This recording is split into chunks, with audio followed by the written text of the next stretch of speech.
Con un caluroso saludo al pueblo mexicano, a continuación damos paso a las palabras del señor presidente de los Estados Unidos mexicanos, Andrés Manuel López Obrador. Amigas, amigos, participantes de esta conferencia latinoamericana y del Caribe sobre drogas. Celebramos esta iniciativa del presidente Gustavo Petro y coincidimos con las conclusiones de este encuentro, de esta conferencia. Solo voy a referirme a asuntos de carácter general y al final quiero puntualizar sobre lo que trata el documento que se va a suscribir de manera conjunta. Pienso que lo fundamental para enfrentar el flagelo de la drogadicción y de la violencia está en atender las causas con un nuevo criterio, no pensar solo en medidas coercitivas.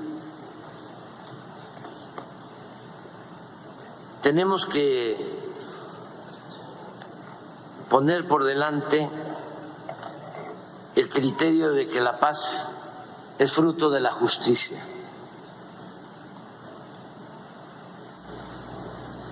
Tenemos que luchar primero contra la pobreza,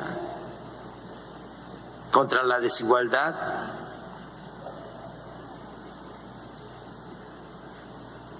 para enfrentar el problema de la violencia. Hay que ofrecer empleos, buenos salarios,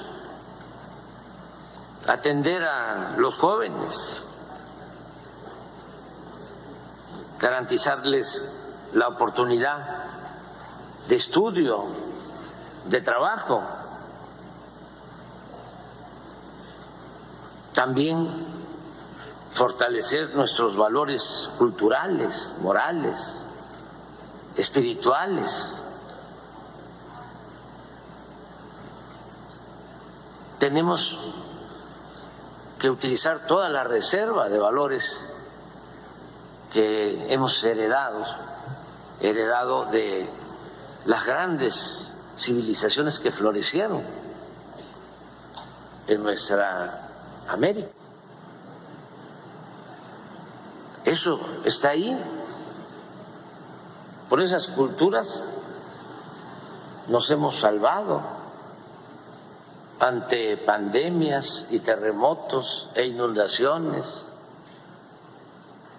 y malos gobiernos y corrupción y otras calamidades. ¿Qué es lo que nos saca siempre adelante? Nuestras culturas, nuestro pasado, nuestras grandes civilizaciones. Con todo respeto, esto no viene de hace 500 años y no nos trajeron la civilización. Ya en todos nuestros pueblos habían florecido grandes culturas con mucho desarrollo en todos los campos de la vida pública. Entonces, fortalecer lo que somos, nuestra identidad, nuestra idiosincrasia. Imagínense la ventaja que tenemos de que nuestras familias son muy fraternas, muy unidas. Y esto viene de lejos. No es de que, como en otros pueblos, lo digo con todo respeto, los jóvenes llegan a la adolescencia y ya se tienen que ir de la casa. Aquí no es así. Por eso hasta abusan y se quedan más de la cuenta. Pero son nuestras costumbres, nuestras tradiciones. ¿Qué hacen los jóvenes solos? ¿Qué no es importante? El amor en la familia, el apapacho. Entonces, tenemos que fortalecer eso y también contrarrestar el consumismo, el modelo materialista, el lujo barato, entender que la felicidad verdadera es estar bien con uno mismo, estar bien con nuestra conciencia y estar bien con el prójimo.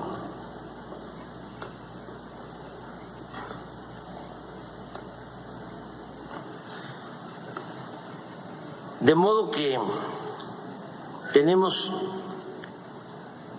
que fortalecer todos estos valores y enfrentar el modelo que han venido imponiendo, individualista, que no nos ayuda en nada. Pienso que, aunque no sea un problema nuestro propiamente, o que no nos afecte de manera directa, tenemos la obligación moral y por humanismo debemos de participar en el combate al consumo del fentanilo en Estados Unidos. Es una pandemia que están enfrentando. No es un asunto nada más cuantitativo, no es decir, pierden la vida 100,000 jóvenes cada año por el consumo del fentanilo, y dar la espalda y decir, a nosotros no nos importa. Tenemos que actuar con humanismo y entender que, independientemente de nuestras diferencias, por encima de banderías partidistas y de posturas ideológicas, están los derechos humanos. Y el principal derecho humano es el derecho a la vida y ayudar en todo lo que podamos. Desde luego, hacerlo con respeto a nuestras soberanías y también buscando que se procure atender ese problema de fondo, porque no es eliminar el fentanilo. Si hay consumo, es que algo anda mal en esa sociedad, porque puede desaparecer el fentanilo y va a surgir otra sustancia igual de dañina o peor. Puntualmente diría algunas cosas para terminar. Que nosotros procuremos con inversiones propias y también con inversión de organismos financieros internacionales, apoyar más la actividad productiva del campo en nuestros países, para sustituir la siembra de marihuana, de amapola, de cocaína, por la siembra de maíz, de frijol, de cacao, de café, frutales y miles de millones de árboles frutales y maderables, con el propósito también de cuidar nuestra naturaleza.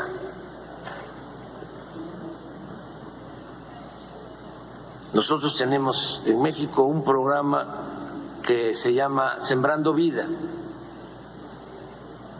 Estamos apoyando de manera directa con empleo permanente a 440,000 productores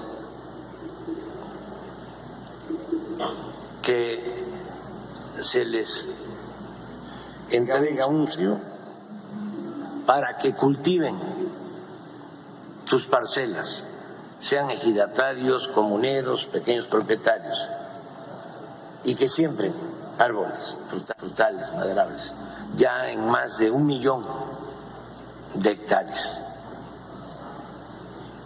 Esto podría hacerse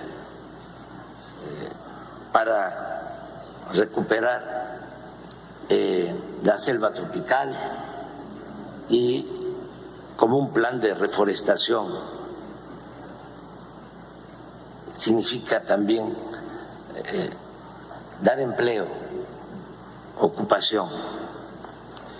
Lo segundo, no permitir nunca más el saqueo de los recursos naturales de nuestros países.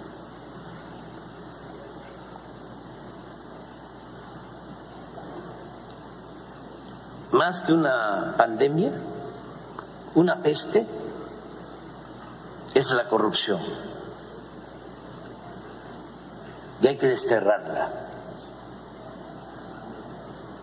En el caso nuestro, nada ha dañado más a México que la deshonestidad de sus gobernantes y de la oligarquía. Promover el desarrollo con bienestar. Nosotros decimos, por el bien de todos, primero los pobres. Hay que atender a todos, hay que escuchar a todos, hay que respetar a todos, pero hay que darle preferencia a los pobres, a los más necesitados. 4, evitar la desintegración familiar. La familia es la institución de seguridad social más importante que tenemos. En la izquierda hemos cometido el error de dejar el tema de la familia a la derecha, al conservadurismo, y nosotros nos ocupamos de lo comunitario, de lo colectivo, de lo social. No, tenemos que comenzar todas nuestras acciones pensando en una sociedad mejor desde las familias. Y lo otro que es también más básico, atender a los jóvenes.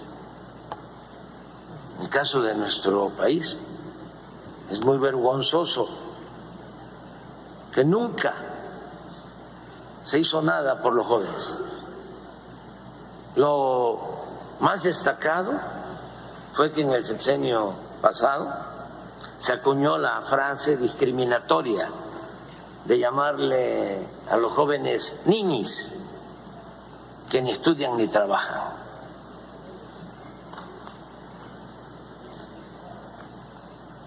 Ahora es distinto. Ahora se está atendiendo a los jóvenes. Solo un programa, Jóvenes Construyendo el Futuro, está atendiendo a 2.600.000 jóvenes. Los que ya no tienen opciones de estudio, de trabajo, se les contrata y trabajan como aprendices en empresas, en talleres, en el campo. Y es tan importante el programa que el 65% de los que reciben esta formación se quedan a trabajar ya de manera permanente, los contratan en las mismas empresas. ¿Qué hacemos con esto también?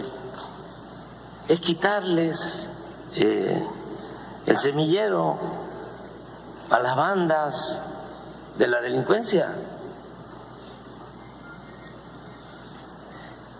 que no enganchen a los jóvenes, que los jóvenes tengan opciones, tengan alternativas,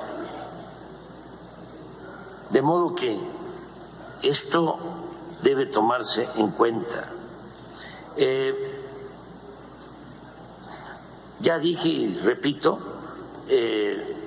hacer ver por todos los medios que solamente lo barato se compra con el dinero, como diría el poeta, y que solo siendo buenos podemos ser felices. Nada de el modelo de las series famosas, de las muchachas y los muchachos guapos, y de las residencias, y de los carros de lujo. Hay que mostrar la otra cara de la moneda, como el que consume fentanilo pierde la vida en 6 meses y se quedan chimuelos y andan como zombies, pero de eso no se habla ni se difunde nada en los medios de comunicación convencionales. Todo lo pintan color de rosa. Entonces, sí es importante informar. Y para el caso nuestro, para el caso de nuestros países, orientar mucho, porque imaginemos si aumenta el consumo de fentanilo en nuestros países,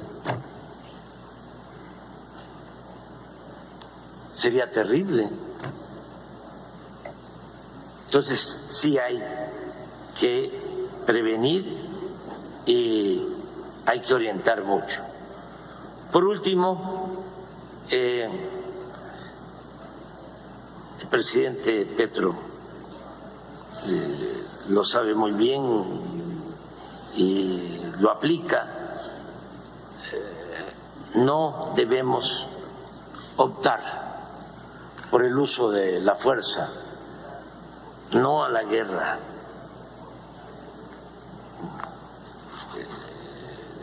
Yo celebro estar aquí en Colombia. La verdad que escribí un texto para leerlo, pero lo voy a hacer después en una rueda de prensa. Estuvimos platicando con el presidente Petro. Es nuestro hermano, nuestro compañero. el presidente Petro y fue una bendición para Colombia el tener a este presidente.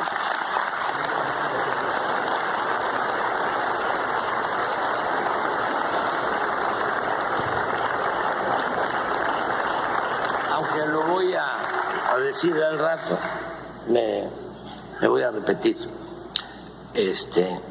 Ayer me comentaban de que antes en Colombia se decía que la oligarquía se creía inglesa, que la izquierda de Colombia se sentía franceses, pero que el pueblo de Colombia se sentía mexicano.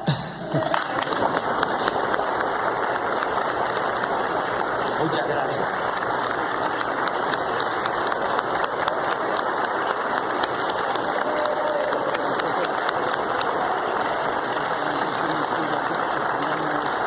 Muchas gracias, señor presidente Andrés Manuel López Obrador. A continuación se dirige a ustedes el señor presidente de la República de Colombia, Gustavo Petro Urrego. Y que el pueblo mexicano se sienta colombiano y que todos nos sentimos latinoamericanos, que es el objetivo de esta conferencia. La latinoamericanidad. Y del Caribe, que no es latina, y de los pueblos afros, que no son latinos, y de los pueblos indígenas, que tampoco son latinos. Esa es nuestra diversidad. Americanos, sí. Y somos americanos. En esta diversidad que es tan fundamental, tengo que hacer aquí el saludo protocolario y se me había olvidado. Tengo que agradecerle a usted, señor presidente, compañero presidente. Mañana estaremos donde asesinaron a un compañero presidente. Tengo que agradecerle por la hospitalidad que México va a otorgar al quinto ciclo que se va a realizar en el mes de noviembre en el diálogo de paz entre el gobierno y el Ejército de Liberación Nacional, ELN. Esperemos, ha venido avanzando con pasos ciertos como nunca había ocurrido el proceso de paz entre el Estado, la sociedad y el ELN. Y esperemos que con su hospitalidad demos aún pasos todavía mayores en un tema que tiene que ver con la paz de Colombia, que en el fondo es también la paz de América Latina y en cierta forma del mundo, porque hacemos parte de este planeta. Y tema que, si lo miro desde la perspectiva de la paz, tiene que ver con este tema que estamos aquí dialogando y discutiendo. Le agradezco al gobierno mexicano su presencia aquí, a Andrés Manuel López Obrador, a su delegación, a los ministros, ministras de Relaciones Exteriores, embajadores, jefes de misiones diplomáticas acreditadas en Colombia, observadores internacionales y delegaciones de los países que nos acompañan, el gobernador del departamento del Valle encargado, José Fernando Gil, el alcalde de Santiago de Cali, Jorge Iván Ospina, aquí presente, los medios de comunicación nacionales e internacionales. A todos los presentes, han participado 17 países a ese nivel, participantes, y hay 10 países más que han sido observadores de este evento.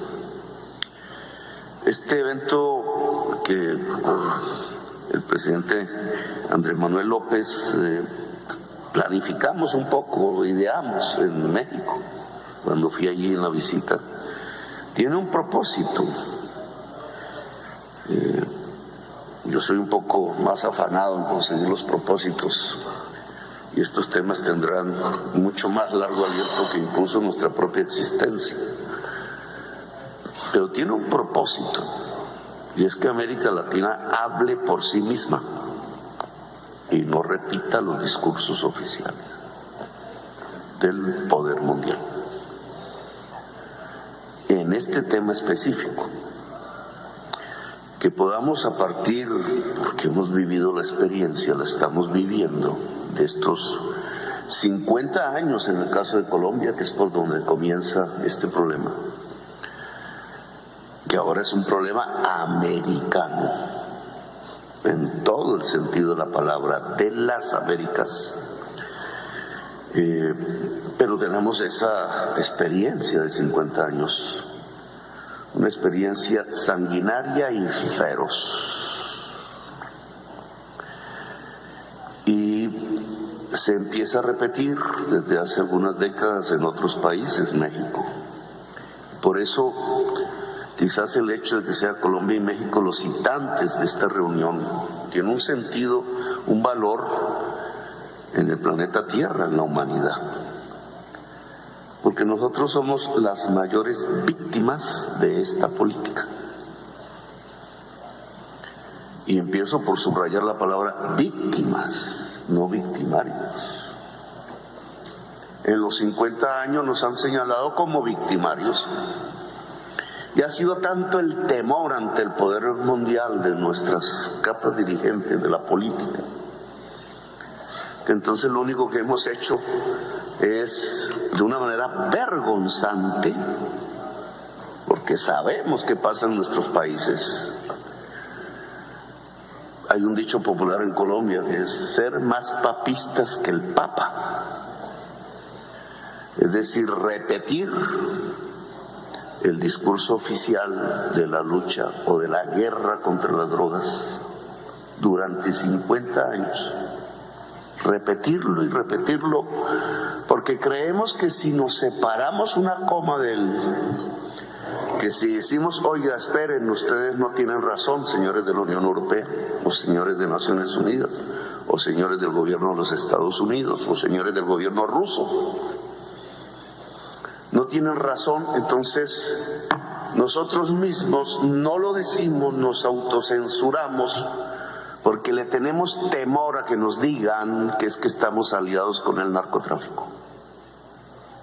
Claro, como aquí se produce la mayor parte de la marihuana y de la cocaína, que durante estos 50 años señalaron el curso fundamental en el tiempo de la llamada guerra contra las drogas.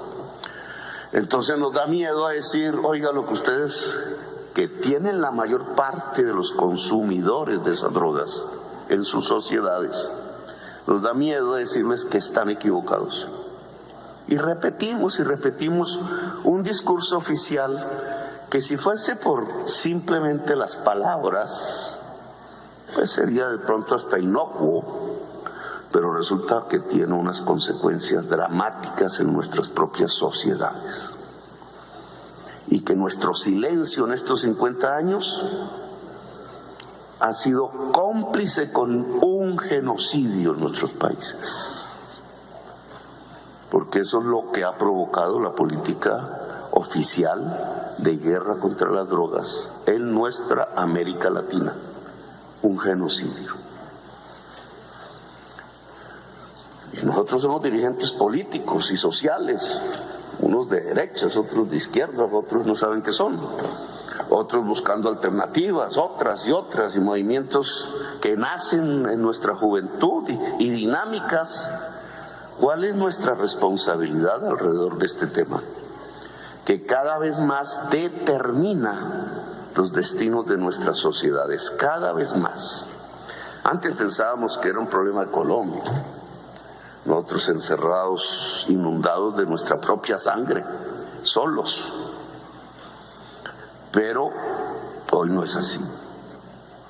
Hoy precisamente la dinámica de la política llamada guerra contra las drogas, hecha en Estados Unidos hace 50 años, trasladada a la Unión Europea y por ahí a las Naciones Unidas, ha hecho víctima a todas las sociedades latinoamericanas de sus consecuencias, las mismas que había en Colombia, pero trasladadas ahora a Chile, a Argentina, a Uruguay, a Paraguay, a Brasil, a México, a Centroamérica toda, a Venezuela, a las islas del Caribe. Hay un país ya destruido hoy. No fue Colombia que resistió, es Haití.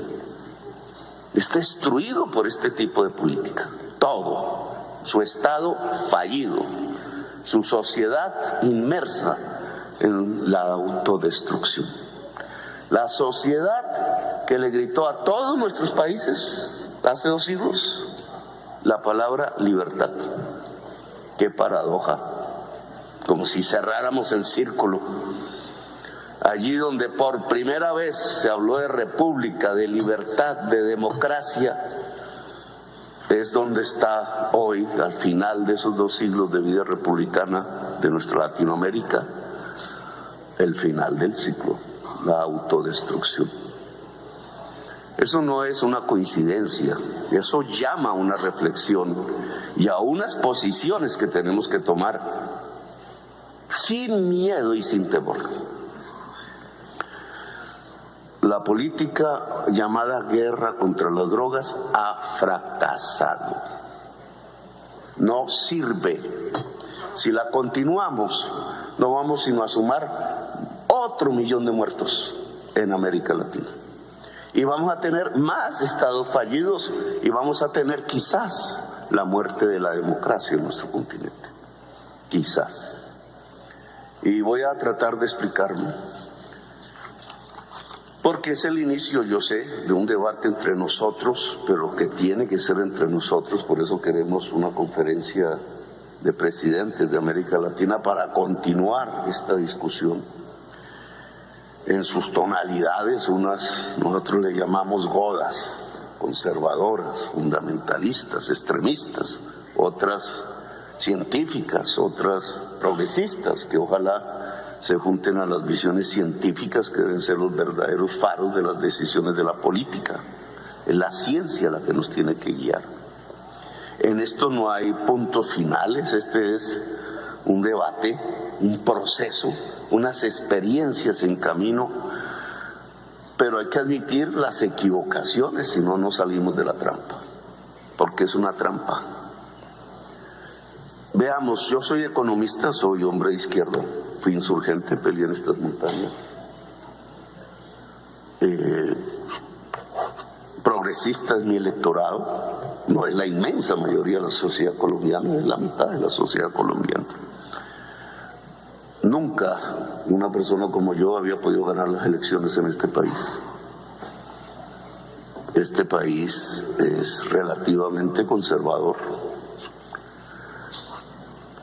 Pero me atrevo, aprovechando este espacio de la historia, al que tengo oportunidad de decir lo que pienso sobre esta materia.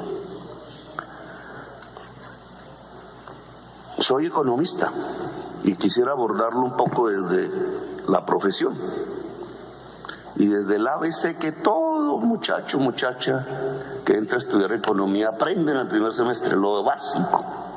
No hay que ser un experto. Las drogas son un mercado, miren qué mercado, ¿no?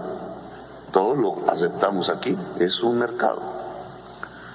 Un mercado tiene una oferta y tiene una demanda. Dice el ABC de la economía que esa interacción genera algo que se llama el precio. ABC, nada nuevo bajo el mundo, consenso en el pensamiento económico. Entonces, ¿qué hacemos frente al mercado de las drogas? Tesis: deberíamos reducir la demanda. Dice Juan B. Seix, padre de la economía, toda oferta crea su propia demanda, o al revés, toda demanda crea su propia oferta. ¿Cómo se reduce la demanda en un mercado? De primerazo alguien diría, pues, elevando el precio. Entre más elevado el precio, menos demanda hay. Esa es una tesis. Más o menos, si se dan el café, se dan estos dulces, se dan las guayaberas que me regala el presidente, se da en los aretes, se da en las camisas, pantalones, en toda mercancía. ¿Cierto? Si se reduce la demanda, ojo, se reduce el precio. Si aumenta la oferta, se reduce el precio. Estamos. Si aumenta la demanda, aumenta el precio, como el pan. Entonces, si nosotros reducimos la demanda de las personas que consumen estas sustancias, sin decir si es bueno o mala, sino si reducimos la demanda, ¿qué sucedería en el mercado de las drogas? Se cae el precio. Y si se cae el precio, ¿quién se enriquece?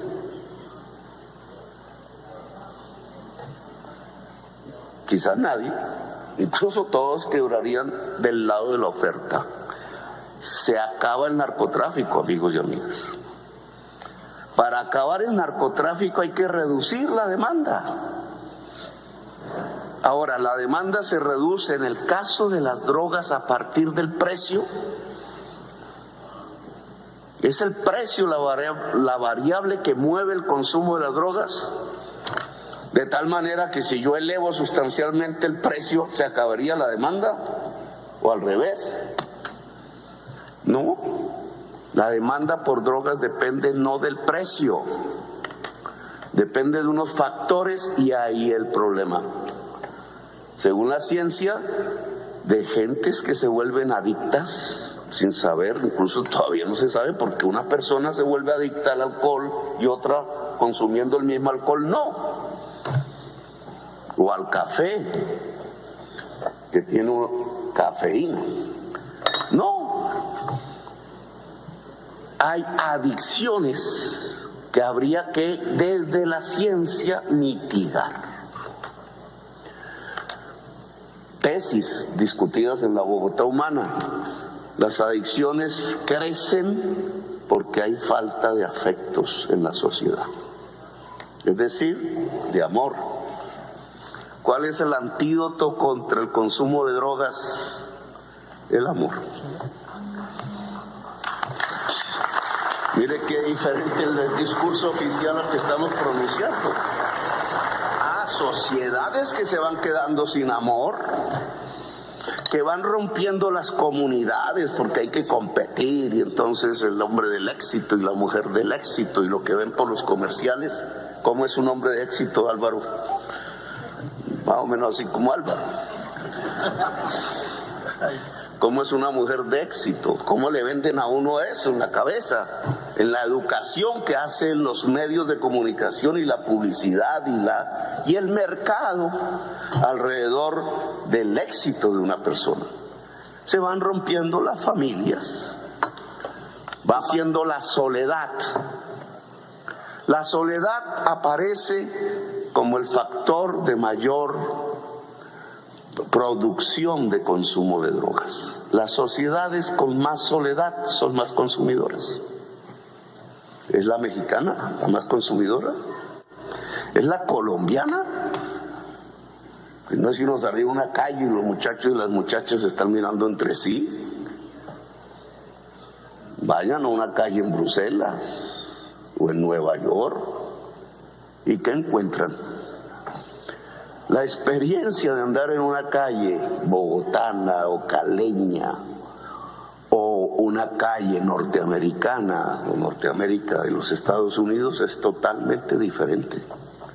Y no es simplemente por culturas, es porque así lo produjo un sistema económico. Antes los franceses bailaban alrededor del vino, que es una droga, y sus fiestas eran enormes en los pueblos franceses. Hoy no hay sino soledad.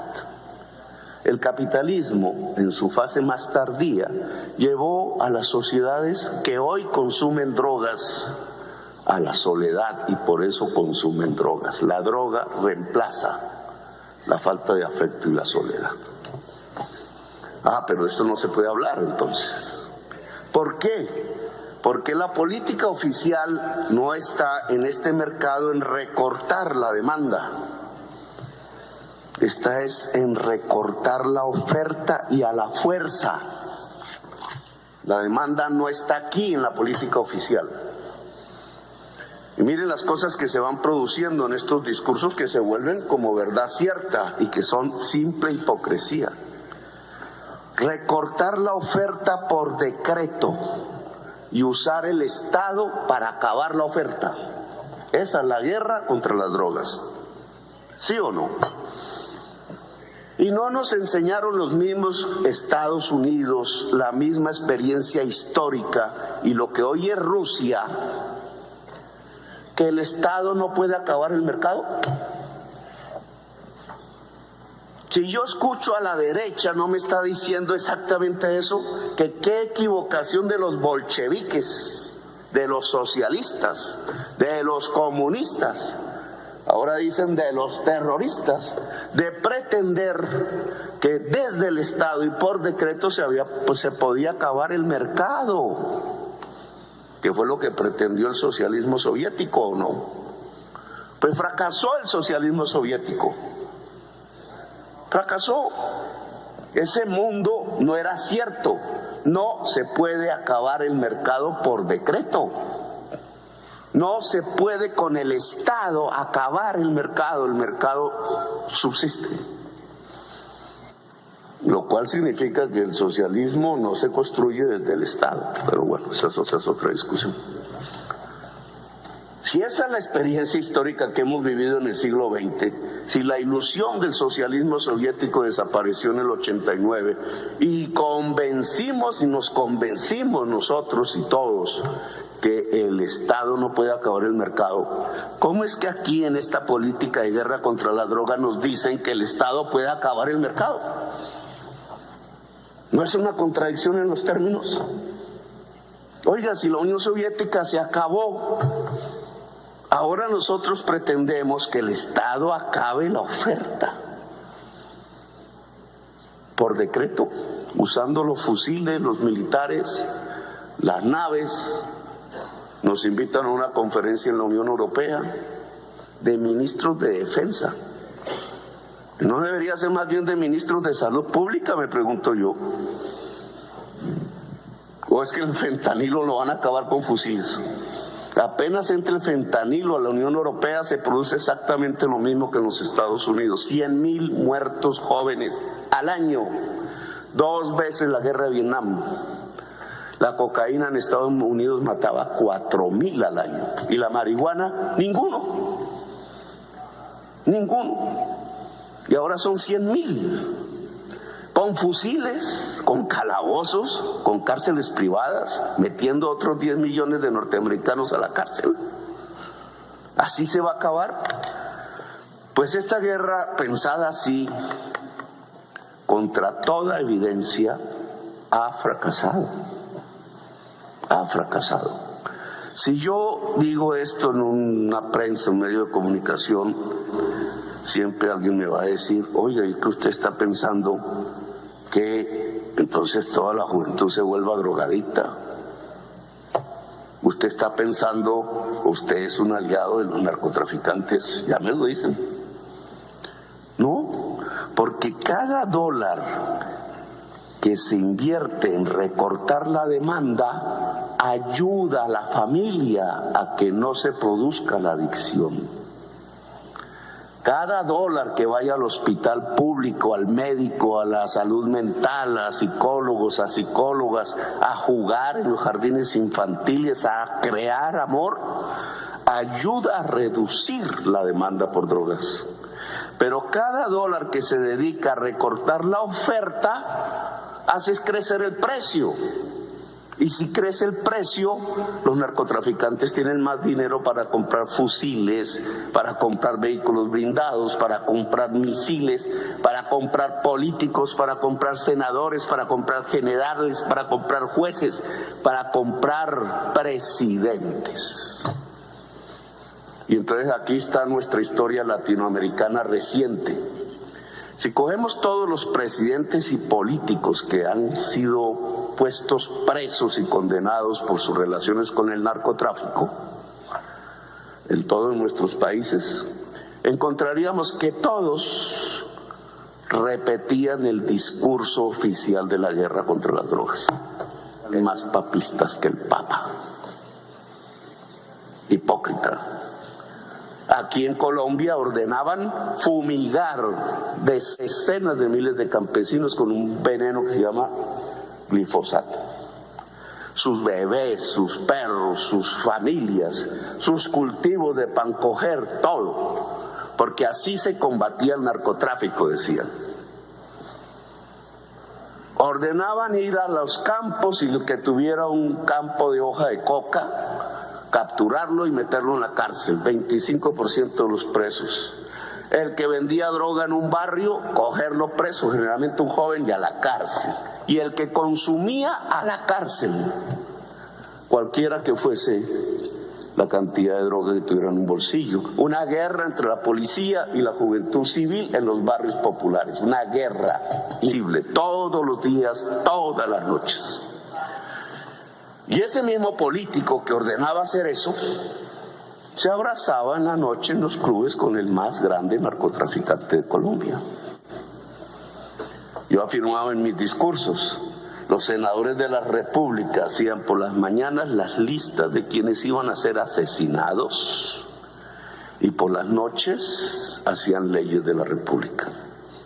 El 35% del Senado de la República en la época paramilitar era aliado de los paramilitares, que era la organización narcotraficante más grande del mundo.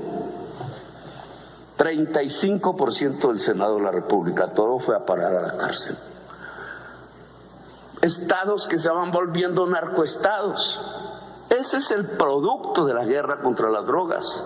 Claro, en Viena, en las convenciones, hablando con los norteamericanos, en Washington o allá en Bruselas, todos son antinarcotraficantes. Saludan al jefe de la política antidrogas de los Estados Unidos por la mañana, cogen el avión y después se abrazaban con Pablo Escobar en las noches con las niñas. Hipocresía. El efecto no es simplemente ese, la hipocresía de una política. El efecto es que murieron 1 millón de latinoamericanos en estos 50 años. 1 millón. Y allá en Estados Unidos cogieron 10 millones a las cárceles de negros y latinos, la mayoría.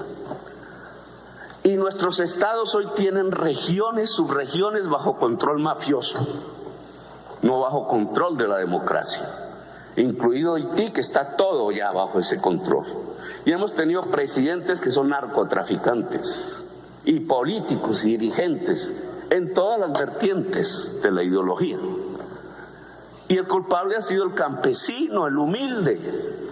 Y los hemos llevado a la cárcel y les hemos bombardeado sus cultivos. Y en Colombia hay una guerra eterna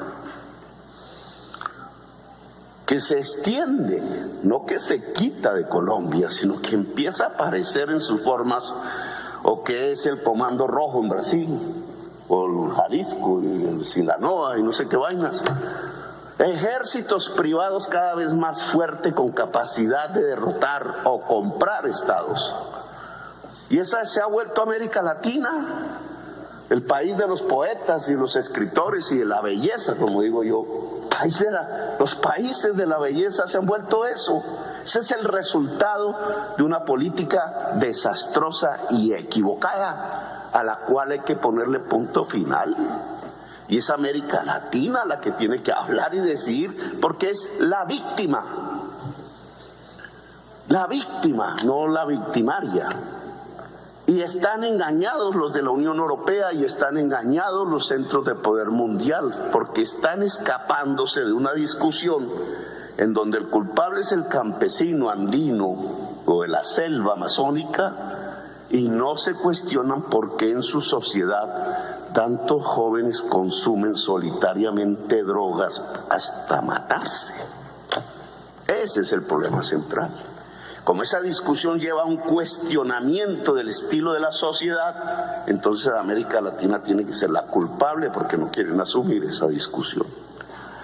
Miren, la guerra contra las drogas comenzó con la marihuana. Nixon y el movimiento hippie que le llenaba el mall de millones de jóvenes peleando contra la guerra en Vietnam. ¿Fue así o no fue así? Los hippies consumían marihuana y LSD. Ni el LSD mata, ni la marihuana mata. Pero ahí decretó la guerra porque no quería que la juventud norteamericana atacara la guerra en Vietnam. Y resulta que se producía marihuana en Colombia, en la Sierra Nevada de Santa Marta. Esa decisión de Nixon creó la mafia colombiana. Una por ahí que había en la selva, en la Sierra Nevada de Santa Marta. Ahora, hace 50 años tenemos mafias cada vez más poderosas, multinacionales, ya no son colombianas, ya no son mexicanas, son americanas, por la marihuana. ¿Cuánta gente mataron en Colombia por la marihuana? ¿Cuánta gente colombiana fue encarcelada por la marihuana? Y no acaba la Convención de Viena de decir que la marihuana es una medicina. Entonces, ¿quién nos devuelve los muertos? ¿Quién nos devuelve el dolor de las familias? ¿Quién nos devuelve al estado en que Colombia no tenía mafias? ¿Quién? O sea, nos mataron gente porque sí, por dominar, porque un señor regodo como Nixon se le ocurrió que los hippies eran su enemigo y entonces tenían que volver la marihuana un delito. Y se tiraron a Colombia, se tiraron nuestro país, lo dañaron de esa manera. Y todavía bajo ese precepto mantienen esta política que llaman guerra contra las drogas para que muera 1 millón de latinoamericanos más. Ya en perspectiva, en 50 años, el fentanilo les mataría 5 millones de norteamericanos. Y había otro 1 millón de muertos latinoamericanos. ¿Y cuántos millones presos? Fracasaron. Eso no sirve. Así no es. No se puede recortar la oferta. Corrompemos al ejército, a la policía, al Estado. Corrompemos la democracia, la matamos. Tenemos que proteger a los consumidores. Tenemos que construir unos entornos alrededor de los consumidores que no son nada más especial, tecnológicamente hablando, que amor. Allá en Estados Unidos tienen que construir más amor. En Europa, menos carros, más amor. Menos lujos, más amor. Menos calles de moda, más amor. Y verán cómo se reduce la demanda. Y lo mismo nosotros, los latinoamericanos. Puede haber las toneladas de fentanilo que haya, con capacidad de matar medio país, porque solo se necesita la punta de este lápiz para echarla en este café y la persona tiene una altísima probabilidad de quedar adicta porque es 50 veces más poderosa que la heroína y mata. Le pasa a los Estados Unidos. Pueden producir toneladas así en un día y tendríamos una pandemia peor que el COVID, peor que todo. ¿Cómo nos defendemos de eso? Eso no se produce en los campos, no se produce en América Latina, no lo producen campesinos, no es una planta, es simplemente una fabriquita que combina unos químicos. ¿Cómo van a combatir eso? Eso se combate con amor, señores. Fentanilo se vuelve nada, un polvo de color por ahí, no sé qué color tendrá. Nada, no sirve, no se vuelve mercancía si no hay quien la consuma. Y para que no haya quien la consuma, la sociedad tiene que ser solidaria, calurosa, amorosa. Eso no lo produce el capitalismo, pues cámbienlo. Si quieren realmente la vida, o regulen ese capitalismo para que haya espacios de amor y solidaridad en la sociedad. Pero no nos vengan a echar aquí la culpa y a producirnos otro 1 millón de muertos y acabar con América Latina, que además ya ni producimos el tal fentanilo. Esto va a cambiar y bastante. Los laboratorios de cocaína van a estar en España y en Bruselas, allá donde está la Unión Europea, allá hay laboratorios de cocaína, junto al Parlamento Europeo, en los grandes puertos europeos. Laboratorios de cocaína, no están aquí en Cali, se los están llevando. porque allá necesitan pureza para competir con el fentanilo. Se acabó, señores. Entonces, lo que yo le propongo, que me extiendo mucho, ese es mi problema. Adelante. Lo que yo le propongo a los expertos, las expertas que han venido aquí, delegaciones participantes de América Latina y observadores de fuera, es que reunamos los presidentes, demos un paso más. Lo que yo propongo es tener una voz diferente y unificada, que defienda nuestras sociedades, nuestro futuro y nuestra historia, y dejar de repetir un discurso fallido que ya fracasó. Sin vergüenza,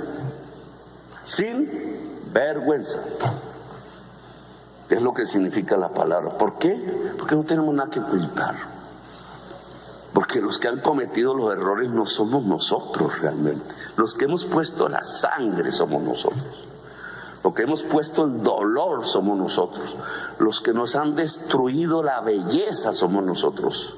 La ilusión somos nosotros. Allá también hace 50 años, como en una paradoja, allá en La Moneda mataron a un presidente porque tenía una ilusión y hizo ilusionar a su pueblo con la justicia social. Ahí acabaron un camino que hasta ahora retomamos. Por eso mañana estaremos allá para decirle al pueblo latinoamericano que es el momento de reconstruir la ilusión y la esperanza, y no es repitiendo guerritas y guerras tan sanguinarias y feroces y tan equivocadas como la mal llamada guerra contra las drogas, mirando las drogas como un problema militar y no como un problema de salud de la sociedad. Gracias, muy amable.